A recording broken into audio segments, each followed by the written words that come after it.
If you want to be notified when Breakfast Club videos go up, remember to subscribe and click the bell.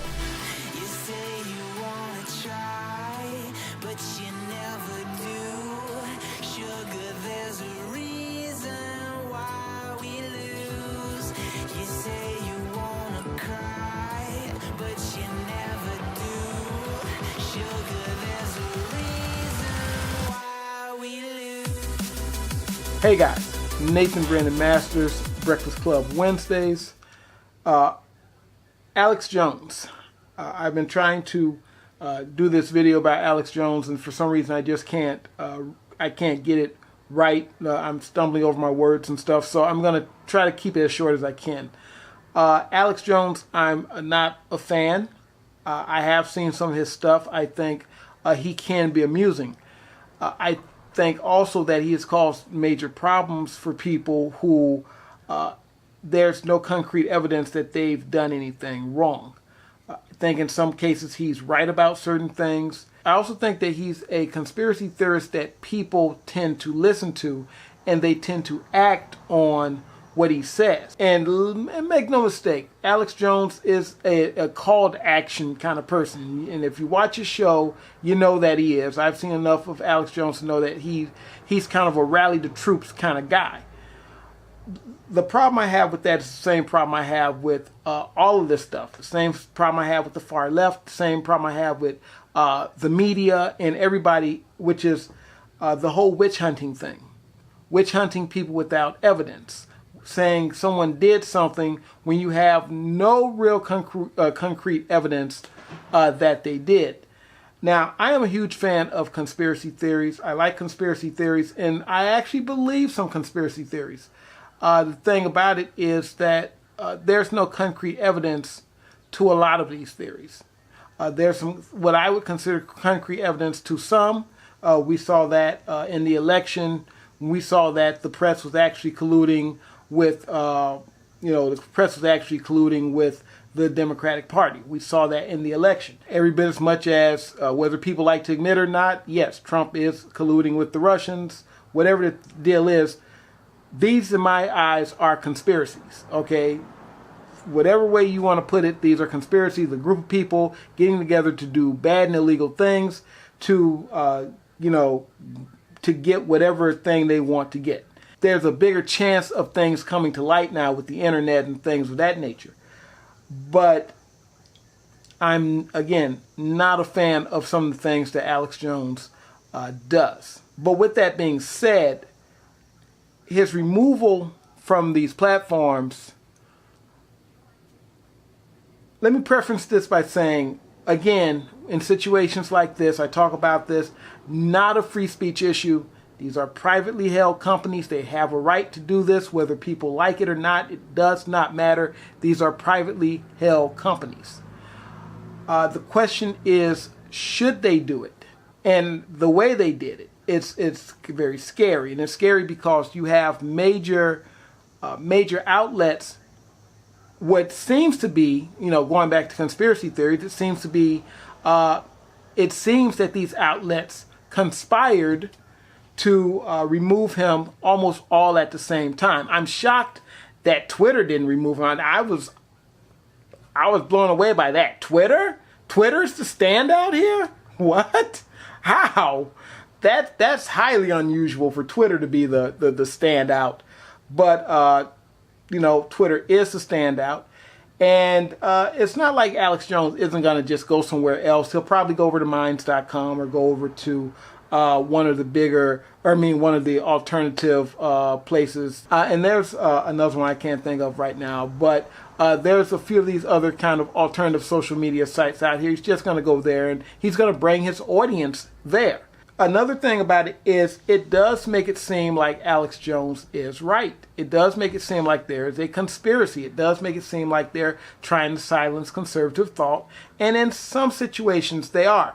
Because we've seen situations where people who aren't necessarily Nazis or racist, sexist, or even homophobic get slammed by people just because they want to shut these people up, because people are actually paying attention to them. We've seen this recently with the guy called The Quartering, Jeremy Hambley. who got attacked at Gen Con. I did a video about that. It's not the fact that he got attacked, but it's the idea that a lot of people don't seem to want to do anything about it.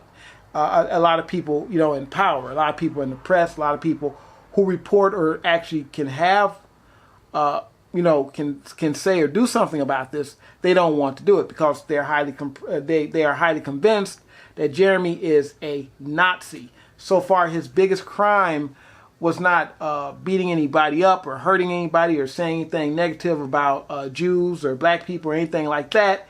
His big crime was saying cosplay is lingerie.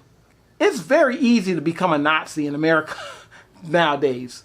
So because of the fact it's so easy to become a Nazi in America, that's why this is scary. Anybody at any time can be considered a Nazi for anything that just annoys someone, especially, and this is what's funny, it's not really about racism today as much as it is about sexism or transphobia. You do anything to piss off far left feminists, you're a Nazi. End of story. Saying something, and if you're kind of right of center or you're middle of the road and you say this stuff, you're done. All right. It's really odd the things that, and when these things are said, no matter what you do or what you say, these people consistently say, this person's a Nazi and I've been harassed, or this person was harassed, or all these people were harassed by this person in some way, when they're, and they never show evidence.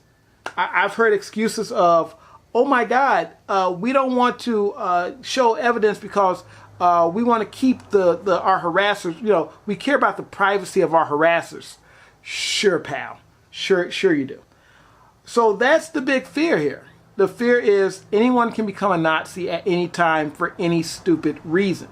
And granted, you look how far Alex Jones got before people actually decided to take him off of their platforms. So I don't know how big of a threat it is, but you think about the amount of conservative commentators out there, and a lot of these guys can easily be slapped with can just easily be said, hey, this guy's a Nazi. They could just easily throw it out there without any kind of evidence. Or they could take something said out of context and throw it out there and say this guy's a Nazi, or this guy is doing some things that he shouldn't be doing, or he's doing something wrong.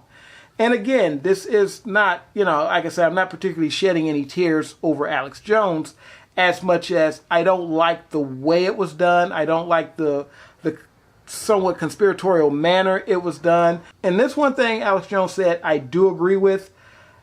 They can always say you did certain things, but they don't necessarily need to show evidence.